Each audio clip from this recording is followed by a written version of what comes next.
Vivid verses. The thing about patterns is that once you see them, you can't unsee them. I realized this on a Tuesday evening in Minneapolis, sitting across from Rachel at Brixton and Cole, a upscale gastropub in the North Loop that she'd mentioned wanting to try for months. The Edison bulbs cast warm light across the reclaimed wood tables, and a jazz quartet played softly in the corner. She'd ordered the seared duck breast. I'd gone with the ribeye. Everything should have been perfect. "You seem distracted," Rachel said, setting down her wine glass. I wasn't distracted. I was paying attention, maybe too much attention. That was the problem. "Just thinking about work?" I said, which was partially true. I ran a data analytics consultancy, and my brain had been trained to identify trends, anomalies, and predictive patterns. It's what made me good at my job. It's also what was currently making my personal life uncomfortable. "You're always thinking about work," she said, and there it was, that slight edge in her voice that I'd learned to recognize over the past 18 months. "Not always," I replied evenly. "I'm here, aren't I? No phone, no laptop, just us." She smiled, but it didn't reach her eyes. "You're right. I'm sorry. I know you've been making an effort." I had been. 3 weeks ago, Rachel had sat me down in our apartment, the one-bedroom loft we'd shared for the past year, and told me she felt like we never spent quality time together anymore. I was always working late, always checking emails, always mentally absent, even when physically present. Fair criticism. I'd acknowledged it, apologized, and immediately adjusted. I started leaving the office by 6. I initiated date nights. I planned a weekend trip to Duluth. I put my phone in a drawer during dinner. The complaints stopped for about 10 days. Then new ones emerged. "I feel like we're always doing what you want to do," she'd said last Thursday. This puzzled me because I'd specifically been asking her to choose our activities. But I didn't argue. I simply asked her to plan our next few dates entirely on her own. Hence, tonight's dinner at Brixton and Cole. Her choice, her reservation, her preferred table by the window. "How's the duck?" I asked. "It's good. A little dry, maybe." She poked at it with her fork. "How's your steak?" "Perfect. You always order steak." I did, usually because I liked steak. But the observation felt less like conversation and more like inventory. I filed it away and changed the subject to her work. She was a senior copywriter at a marketing agency downtown. She talked about a difficult client for a while, and I listened, asked questions, engaged. When we got home around 10, she went to take a shower while I cleaned up the kitchen. I found myself running through the data points of the past few months, organizing them into columns the way I would for a client presentation. March, we never spend time together. Action taken. Increased date frequency from once per week to 3 times per week. Result, positive feedback for 10 days. Late March, quality over quantity. I want meaningful connection, not just being in the same room. Action taken. Planned thoughtful dates, cooking class, art museum, weekend getaway. Eliminated phone usage during time together. Result, positive feedback for 8 days. Early April. It feels like you're trying too hard. I need you to want to spend time with me, not just schedule it. Action taken. Made dates feel more spontaneous while still ensuring they happened. Brought home flowers for no reason. Left notes. Result, positive feedback for 5 days. Mid-April. You're being clingy. I need some space to breathe. I stood at the kitchen counter, dish towel in hand, and looked at the pattern. Each solution generated a new problem. Each adjustment of my behavior prompted a new criticism. The gap between positive feedback periods was narrowing. It reminded me of a project I'd worked on 2 years ago for a manufacturing client. They kept adjusting their quality control parameters, but defect rates never improved. Took me 3 weeks to realize the issue wasn't the parameters. It was that their measurement criteria kept changing. They were chasing a moving target that they themselves were moving. Rachel came out of the bathroom in her pajamas, hair wrapped in a towel. "What are you thinking about so hard?" she asked. "Nothing important," I said. "Just zoning out." She kissed my cheek. "I'm going to read for a bit. Coming to bed soon." "In a little while." I waited until I heard her settle into bed before I pulled out my laptop. Not to work, but to do something I'd been avoiding for weeks. I opened a document and started writing. Not a letter, not a list of grievances, just an objective analysis. I wrote down every request she'd made over the past 6 months. Every complaint, every suggestion, every expression of dissatisfaction. Then I wrote down my responses and the outcomes. I didn't editorialize. I didn't assign blame. I just documented the pattern. By the time I finished, it was past midnight. The conclusion was unavoidable.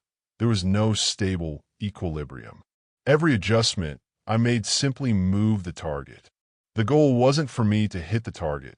The goal was for the target to keep moving. I closed the laptop and sat in the dark living room for a while, thinking. So people might have gotten angry at this realization. Some might have felt hurt or betrayed. I felt neither. I just felt clear, like when you're working on a complex problem and suddenly the elegant solution appears. Not because you tried harder, but because you finally asked the right question. The right question wasn't, what does Rachel want? The right question was, why does what Rachel wants keep changing? And once I asked that question, another pattern emerged. The complaints increased whenever things were good between us. When we'd had a particularly great weekend, I could almost set my watch for a new dissatisfaction to emerge within 72 hours. When work was going well for me, when I seemed happy and settled, that's when I was suddenly too something or not enough something else. The pattern suggested something uncomfortable, that the issue wasn't my behavior at all. The issue was that Rachel needed there to be an issue. I went to bed around 1, careful not to wake her. She was curled on her side, breathing steadily. I looked at her in the dim light from the street below and felt a strange mix of affection and sadness. I did love her, but love doesn't solve a structural problem. The next morning, I woke before my alarm and went for a run along the river. The April air was crisp, the sun just starting to burn off the morning haze. I ran 6 miles and didn't think about Rachel once. I just let my mind be quiet. When I got back, she was making coffee in the kitchen, still in her pajamas. "Morning," I said. "You went running without asking if I wanted to come." There was an accusation in her voice. "You were asleep?" I said. "And you mentioned that you don't like being woken up early." "I know, but you could have asked last night if I wanted to go this morning." I poured myself water and drank it slowly. "You're right. Would you like to go for a run tomorrow morning?" "Maybe. I don't know. Don't make it a thing." "Okay," I said. I showered, dressed for work, and made myself eggs. Rachel scrolled through her phone at the counter, not eating, drinking coffee. "We're still going to Trevor's party on Saturday, right?" she asked. Trevor was my college roommate, now a software architect at a startup in St. Paul. "That's the plan," I said. "Is Katie going to be there?" Katie was Trevor's girlfriend, a pleasant woman I'd met maybe 3 times. "Probably. It's his birthday party. She's always so dressed up. I feel underdressed around her." "You always look great," I said, which was true. Rachel had excellent taste and put significant effort into her appearance. That's not the point. I waited, but she didn't elaborate on what the point was. I finished my eggs, kissed her goodbye, and went to work. My office was in a converted warehouse in the Northeast Arts District, a space I shared with 2 employees, Lena, who handled client relations, and Bryce, who was a data scientist better than I was, though he'd never admit it. We worked with mid-sized companies, mostly helping them make sense of their operational data and find inefficiencies. "You look contemplative," Lena said when I walked in. She was in her mid-40s, sharp as hell, with 2 teenage kids and an ex-husband she spoke about with bemused affection. "Just thinking through a problem," I said. "Work problem." "Personal." Ah, she handed me a coffee. Rachel, am I that transparent? Only to people who pay attention. She sat on the edge of my desk. Want to talk about it? I considered. Lena had a gift for cutting through noise. You ever notice how some problems aren't actually solvable because the definition of solved keeps changing? Every day, I call those problems that don't want to be solved. What do you do with those? Stop trying to solve them. Either accept them as permanent conditions or remove yourself from the situation. She sipped her coffee. That's not what you wanted to hear. No, I admitted. It's exactly what I wanted to hear. I just don't like what it implies. Nobody does. She patted my shoulder and went back to her desk. I spent the day working on a supply chain analysis for a regional distributor, but my mind kept drifting. By 5 o'clock, I'd made a decision. I needed to test my hypothesis. Over the next 2 weeks, I ran an experiment. Week 1, I maintained exactly the behavior pattern that Rachel had most recently requested. Give her space, be less available, focus more on my own interests. I went to the gym 4 times. I had drinks with Trevor on Thursday. I was pleasant and affectionate at home, but didn't initiate date plans. Result, by Wednesday, she asked if I was mad at her. By Friday, she suggested we needed to spend more quality time together. Week 2, I immediately shifted to the previous pattern. More availability, planned dates, focused attention. I took Monday off and surprised her with a day trip to Stillwater. We had dinner at Rustic Spoon on Wednesday. I came home early every day. Result, by Tuesday of the following week, she said I was being too intense and she needed room to breathe. The experiment confirmed the pattern. This wasn't about my behavior. This was about something else entirely. I sat with this knowledge for a few days, not acting on it, just observing. I watched Rachel with new eyes, not judgmental ones, just analytical. I noticed that she seemed most relaxed when there was tension between us, most engaged when she was explaining what I was doing wrong, most distant when things were genuinely good. On Thursday evening, she came home upset about something at work. I listened, sympathized, offered to pick up dinner so she could relax. She softened, thanked me, said I was sweet. We had a genuinely nice evening. On Friday, she started a fight about how I'd loaded the dishwasher. That's when I knew this wasn't going to change. This was the relationship's operating system, and I needed to decide if I wanted to keep running on it. Trevor's party was on Saturday night at his house in Highland Park, a charming bungalow with a backyard perfect for gatherings. About 20 people were there, a mix of Trevor's work friends, college buddies, and neighbors. Katie had decorated with string lights and set up a fire pit. It was exactly the kind of low-key, warm gathering I enjoyed. Rachel was quiet in the car on the way over. You okay? I asked. Fine, just tired. At the party, she stayed close to me for the first hour, then gradually drifted away. I found myself talking with Trevor and a couple of his coworkers about the ethics of data privacy, a conversation that grew surprisingly heated in the way that good conversations do. I was enjoying myself. Around 9, I noticed Rachel standing alone by the fire pit, looking at her phone. I excused myself and went over. Having fun? I asked. Not really. Can we leave soon? Sure. Let me just say goodbye to Trevor. It's his birthday. You always do this. I waited. You get all absorbed in your conversations and forget about me. I've been checking in with her every 20 minutes. I'd introduced her to people. I brought her drinks. But I didn't say any of that. I'm ready to go now if you want, I said instead. No. Now I'm the bad guy making you leave your friend's party. Rachel, I'm offering to leave because you want to leave. That doesn't make you the bad guy. Forget it. Stay as long as you want. I'll be in the car. She walked away before I could respond. I stood by the fire pit for a moment, watching the flames, and felt something settle in my chest. A kind of tired certainty. I found Trevor inside, wished him happy birthday, and headed to the car. Rachel was in the passenger seat, arms crossed. The ride home was silent. When we got to the apartment, she went straight to the bedroom. I stayed in the living room and pulled out my laptop. I opened the document I'd been updating for the past few weeks and read through it one more time. The pattern was even clearer now. I added tonight's incident to the list, then I closed the computer and went to bed. Rachel was pretending to be asleep. I could tell by her breathing. I lay there in the dark and made my decision. Sunday morning, I woke up early and made coffee. When Rachel emerged around 9, I was sitting at the kitchen table. "We need to talk," I said. She got a cup of coffee and sat down across from me. Her expression was guarded. "Okay." I thought carefully about how to do this. I'm not a cruel person. I didn't want to hurt her, but I also needed to be clear. "I've been thinking a lot about us," I said, "about the patterns in our relationship." "Patterns?"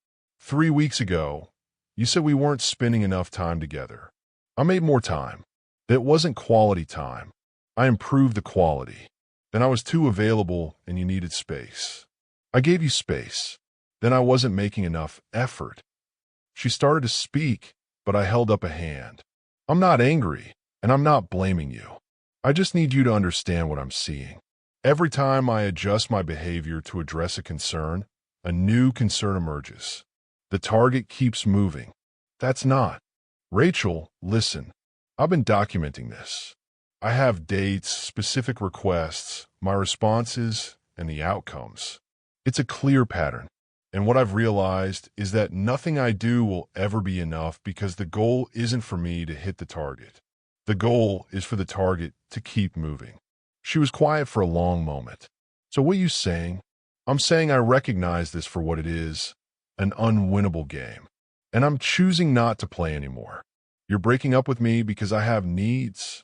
I'm ending our relationship because your needs are contradictory and unstable, and I don't believe they're actually about me or my behavior. I think there's something else going on, something you might not even be fully aware of.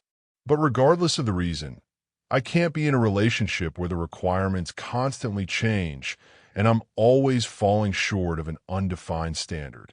Her face went through several expressions: hurt, anger, defensiveness, before settling on something harder. "You're really doing this?" "I am. After everything I've done for you, I didn't take the bait. You've done a lot, and I've appreciated it. But that doesn't change the pattern. That doesn't change the fact that this dynamic is unhealthy for both of us. So you're just giving up?" "No. I'm making a choice based on clear evidence that this situation won't improve. That's not giving up. That's being honest." She stood up abruptly. "I need you to leave. This is my apartment too. But I'll go stay somewhere for a few days while we figure out the logistics." "The logistics," she repeated, voice bitter. "You've got it all figured out, don't you?" "I've thought it through, yes." "You're so fucking cold." I stood up and looked at her. "I'm not cold. I'm clear. There's a difference." I went to the bedroom, packed a bag, and texted Trevor to ask if I could crash at his place for a few days. He responded immediately. "Doors open. Katie's making up the guest room." When I came back out, Rachel was crying on the couch. Part of me wanted to comfort her, to apologize, to take it all back. But I recognized that impulse for what it was, the same pattern that had kept me in this loop for months. The desire to fix her distress by compromising my own clarity. "I'll be at Trevor's," I said. "We can talk this week about how to handle the apartment and everything else." She didn't respond. I left. Trevor and Katie's guest room was small and comfortable, with a view of their backyard. Katie brought me tea and sat on the edge of the bed. "Want to talk about it?" she asked. "Not really, but thank you. Trevor mentioned you seemed like something was weighing on you lately." I smiled. "Trevor's perceptive. He said you'd figure it out when you were ready." She patted my knee and stood up. "You're welcome here as long as you need." I spent Sunday afternoon going through my finances, calculating what it would take to find my own place. The apartment Rachel and I shared was in both our names, but I paid a larger portion of the rent because I earned more. I could easily afford to walk away and start fresh. Monday, I went to work and told Lena what had happened. Good for you, she said immediately. That's your response? What did you want me to say? Oh no, maybe you should try harder. You tried. She moved the goalposts. You recognized the pattern and made a decision. That takes guts. It doesn't feel like guts. It feels like giving up. Those two things look similar, but they're not the same. Giving up is when you stop trying because you're tired. Making a choice is when you stop trying because you've gathered sufficient data to conclude that continued effort won't yield different results. You sound like me, I said. One of us had to make sense. She smiled. You'll be okay. You're too smart to waste time on situations that don't work. That evening, Rachel texted, "We need to talk about the apartment." I called her instead of texting back. "Hey, I want to keep the apartment," she said. No preamble. "Okay, I'll start looking for a new place." Just like that. "Would you prefer I fight you on it?" Silence. Then, "I don't understand you." "I know," I said, not unkindly. "I'll get my stuff out this week. We can coordinate times so we don't overlap." "Cameron?" "Yeah." "Did you ever actually love me?" The question deserved an honest answer. "Yes, I did. But love isn't enough when the fundamental dynamic is broken." She hung up. I found a one-bedroom condo in Uptown within 4 days. Clean, modern, affordable, with floor-to-ceiling windows and a view of the lake. I signed a year lease and moved in the following weekend. Trevor and Bryce helped me move my furniture. We ordered pizza after and sat on my empty living room floor. To new beginnings, Trevor said, raising his beer. We clinked bottles. "You doing okay?" Bryce asked. He was younger than Trevor and me, quiet, deeply thoughtful. "Yeah," I said and meant it. "I actually am." "That was fast," Trevor observed. "Not really. I think I've been processing this for months." The decision was just the final step. Bryce nodded. "Makes sense. You don't seem like someone who makes impulsive choices." "I don't." I looked around my empty apartment, at the boxes stacked against the wall, at the possibility contained in blank space. But I also don't stay in situations that don't work. Life's too short to keep playing games you can't win. "Amen to that," Trevor said. After they left, I unpacked for a while, then stopped and just sat on my couch in the quiet. My phone buzzed. A text from Rachel. "I hope you're happy." I consider my response. I could be defensive. I could be comforting. I could explain myself further. Instead, I wrote, "I hope you find what you're looking for." Then I muted the conversation and put my phone down. The thing about patterns is that once you see them, you can't unsee them. But there's freedom in that recognition. Freedom in acknowledging that some games are designed to be unwinnable, that some targets are meant to keep moving, and that choosing not to play isn't weakness, it's wisdom. I stood at my window and looked out at the lake, at the lights of Minneapolis reflected on the water, at the world spreading out in all directions.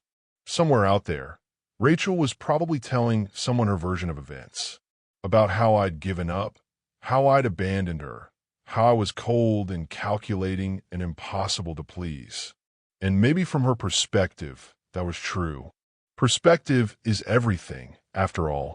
But from where I stood, I'd simply recognized a pattern and made a choice. I'd stopped trying to hit a moving target. I'd stopped playing a game where the rules changed every time I figured them out. Some people might call that quitting. I called it clarity. I slept better that night than I had in months. 3 weeks later, I was having coffee with Lena at a place called Copper Moon, a few blocks from her office.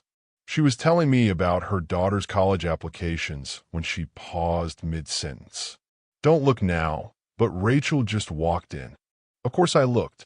Rachel was by the counter, ordering something. She looked good. She always looked good. She hadn't noticed us yet. "Do you want to leave?" Lena asked. "No, it's fine."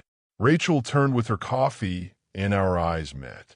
For a second, I thought she might pretend not to see me. Instead, she walked over. "Hey," she said. "Hey, how are you?" "Good." "Fine." She glanced at Lena. who smiled politely. I won't interrupt. I just wanted to say, I've been thinking about what you said, about the patterns. I waited. You weren't entirely wrong.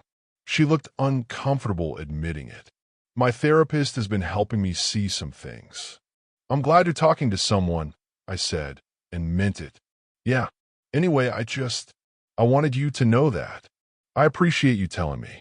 An awkward silence stretched between us. Finally, she said, "Take care, Cameron," and walked away. Lena watched her leave, then turned back to me. That must have been weird. A little, but also okay. I sipped my coffee. I hope therapy helps her. Will you get back together if she figures her stuff out? No, I said without hesitation. That ship has sailed, but I can still hope she finds what she needs. You're a better person than I am. I doubt that. I'm just someone who learned when to stop trying to solve the unsolvable. We finished our coffee and walked back to the office. The spring sun was warm on my face, and I felt light. Not because I'd won something or proven a point, but because I was free of the weight of chasing something that was designed to stay out of reach. That evening, I sat on my couch in my quiet apartment and pulled out my laptop. I opened the document I'd been keeping, the one with all the patterns, all the data, all the evidence. I read through it one last time, then I saved it to a folder and closed it. I didn't delete it. The analysis was sound, and there might be value in remembering the lesson someday. But I didn't need to keep reviewing it. The pattern was clear. The decision was made. The game was over. I opened a new document and started writing something else. Not about the past, but about the future. A list of things I wanted to do, places I wanted to go, projects I wanted to start. Not to prove anything or compensate for anything. Just because I could. Because that's the thing about getting off the treadmill of an unwinnable game. Suddenly, you have energy for other things.